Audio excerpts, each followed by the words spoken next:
बच्चों, आज हम वर्बल रीजनिंग के अंतर्गत अक्षर श्रृंखला से संबंधित प्रश्न हल करना सीखेंगे। तो अक्षर श्रृंखला में जो इंग्लिश अल्फाबेट है उसके ही लेटर्स होते हैं। आपको ये चीज याद होनी चाहिए जो कि मैंने यहाँ पे लिखी हुई है कि यानी ए है या बी है या सी है, ये किस क्रम पे आते हैं। 1 2 3 4 यानी 26 लेटर्स होते हैं, उनके क्रम याद होने चाहिए। तो आपको ये क्वेश्चंस करने में बहुत आसानी होगी। चलिए हम इसको इसकी हेल्प से करना सीखते हैं। तो आप ये याद कर लीजिएगा।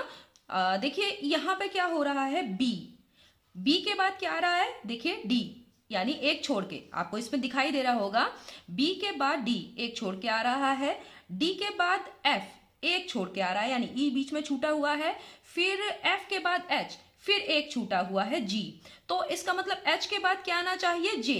तो देखा आपने कि किस तरीके से ये चीज आपको हेल्प कर रही है। ठीक है, आई के बाद ये जे आएगा, तो जे राइट आंसर है।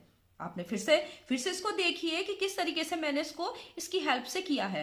तो बी के बाद डी यानी क्या, सी छूटा हुआ था। फिर डी के बाद आ रहा है एफ यानी ई छूटा हुआ है। एफ के बाद आ रहा है एच, जी छूटा हुआ है। तो अगली बार क्या आएगा, जे, आई छोड़ के। तो यहां पर हमने इसको कर लिया, बहुत इजी है। इसकी हेल्प से आप बहुत आराम से कर सकते हैं, इसको याद कर लीजिएगा। ए के बाद क्या आएगा, देखिए ए के बाद सी यानी बी छूटा हुआ है। सी के बाद क्या है, एफ। अब दो छूटे हैं, देखिए बी एक छूटा था, ए के बाद सी लिखा था, तो यानी बी छूटा था, यानी एक छूटा है। यहां पर कितने छूटे हैं, दो छूटे हुए हैं, डी और ई, फिर एफ आ गया। तो अब की बार कितने छूटे होने चाहिए, तीन, एक दो तीन। तो जे आ रहा है, देखिए सीरीज चल रही है सही। अब की बार कितने छोड़ के ओ आना चाहिए, एक दो तीन चार छोड़ के ओ। तो ओ के बाद कितना छोड़ के होना चाहिए, पांच छोड़ के। तो ओ के बाद पांच गिनिए, एक दो तीन चार पांच, पांच छोड़ दिए तो क्या आना चाहिए, यू। तो आपका राइट आंसर क्या हो गया, यू।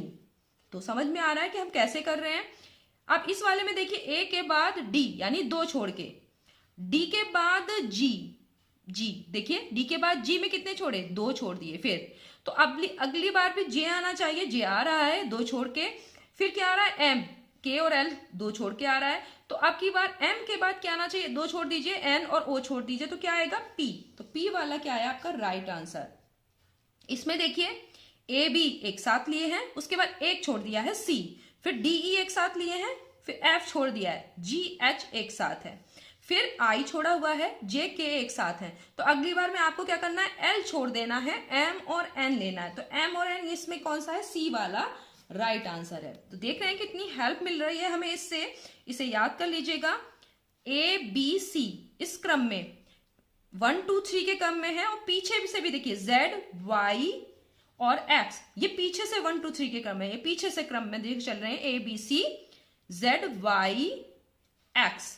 अब देखिए क्या है, अगला कुछ भी छूटा नहीं है, डी ई एफ, और इसके बाद क्या होगा, डब्ल्यू वी यू।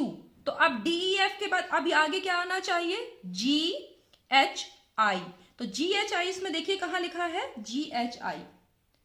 ठीक है, और अगर जी एच आई के बाद भी अगर कोई क्वेश्चन मार्क यहां पर होता तो उसके बाद क्या आता, हम लोग यू तक ले चुके हैं, तो आता टी एस आर। ठीक है, तो इस तरीके से आगे करेंगे। इस वाले में देखिए बी है, बी के बाद एक छोड़ दिया है, फिर डी ई है, यानी एक लेटर, उसके बाद एक लेटर छोड़ के दो लेटर, फिर एक लेटर छोड़ के एफ छोड़ा हुआ है, फिर आया है जी एच आई तीन लेटर, फिर एक लेटर छोड़ा, अब चार लेटर, ए के एल एम एन, फिर एक और छोड़ दीजिए ओ, उसके बाद पांच letter P Q R S T. तो P Q R S T ये वाला राइट आंसर है। तो आपको समझ में आ गया कि ये किस तरह से किया हुआ है। सातवां प्रश्न देखते हैं। तो यहां देखिए एम लिखा है, अब आप इसमें देखिए एम, इसके साथ देखते रहिए। एम के बाद क्या आया है, जे। एम के बाद जे का मतलब क्या है कि आपने दो छोड़ दिए हैं, पीछे की तरफ चल रहे हैं, के ये एल दो छोड़े हैं, जे आ गया। इसके बाद कितने छोड़े, फिर जी आया है, फिर दो छोड़े हैं, इसका मतलब तभी तो जी आया है। और उसके बाद फिर दो छोड़िए तो क्या आना चाहिए, डी, यहां डी आना चाहिए, फिर डी के बाद दो छोड़िए तो ए आ रहा है, इसका मतलब ये डी वाला राइट आंसर है। तो आपको समझ में आ गया होगा। आगे चलते हैं, ओ, अब ये ओ ढूंढिए, देखिए ओ, उसके बाद एक छोड़ के क्यू, फिर कितना छोड़ना चाहिए, तो एक अभी आप छोड़ के देखिए आर, तो आना चाहिए यहाँ एस।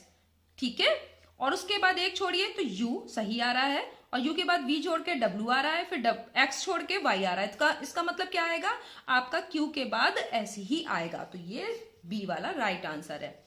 अब यहां पर देखिए BMO, इसका कोई कॉम्बिनेशन नहीं है, तो आप यहां देखिए 3 सीरीज लगभग चल रही हैं।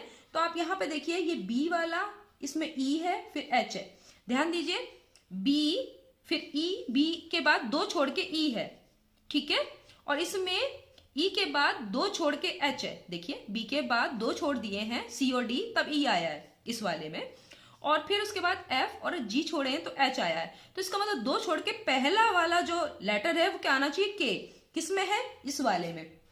तो ये आपको ऐसे ही पता चल गया, लेकिन फिर भी हम इसको और आगे करके देख लेते हैं। अब एम वाले में देखिए, एम ओ क्यू में देखिए, एम में देखिए एम के बाद ओ यानी एक छोड़ के आ रहा है, फिर पी छोड़ के एक क्यू आ रहा है, तो इसके बाद आर छोड़ के क्या आना चाहिए, एस। देखिए इसमें एस आ रहा है।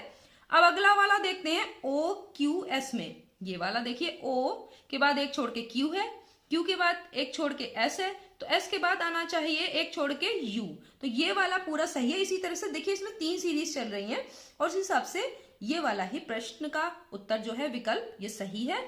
अगला वाला देखते हैं एक्स वाई जेड, देखिए एक्स वाई जेड, उसके बाद सी, जैसे एक्स इधर से तीसरे नंबर पे था तो उधर से भी ये सी बी ए, वही 3 2 1 का है, वैसे ही जैसे यहां पे है वैसे यहां पे भी है। फिर है X Y Z C B A, अब ये है यू वी डब्ल्यू, ये सीधे चल रहे हैं यू वी डब्ल्यू, तो क्या आना चाहिए एफ ई डी। तो यहां क्या होना चाहिए, कौन सा, एफ के बाद क्या आना चाहिए, ई। तो ये वाला आपका सही है। तो देखा आपने किस तरीके से, अगर हमें ये पहले से पता हो, ये हमें आता हो, तो हम आराम से इसके साथ ये वाले क्वेश्चंस को कर सकते हैं। तो नेक्स्ट वीडियो में हम फिर से मिलेंगे ये वर्बल रीजनिंग के अंतर्गत अक्षर श्रृंखला वाले और कुछ क्वेश्चन लेके। तब तक के लिए धन्यवाद।